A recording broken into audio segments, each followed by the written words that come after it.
Kaya pala ganito ang naging resulta ng kapalaran ko. Kasi alam ng Diyos na kaya ko. Sa edad kong to, napagod na akong magmadali. Kaya lahat ng ginagawa ko ngayon, ini-enjoy ko na lang.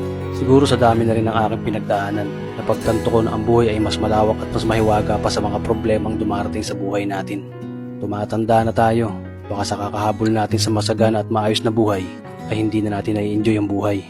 Baka nabubuhay na lang tayo dahil nape-pressure tayo sa sasabihin ng ibang tao.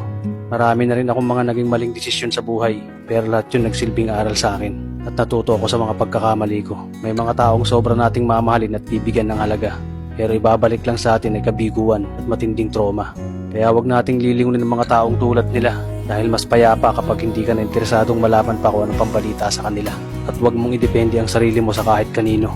Tandaan mo, kahit sarili mong anino, iiwan ka din nito kapag madilim na ang paligid mo.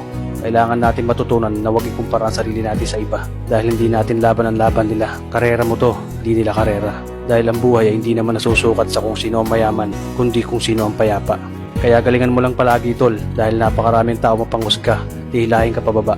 At lagi mo itong tatandaan na makakatanggap ka lang ng papuri mula sa kanila kapag patay ka na.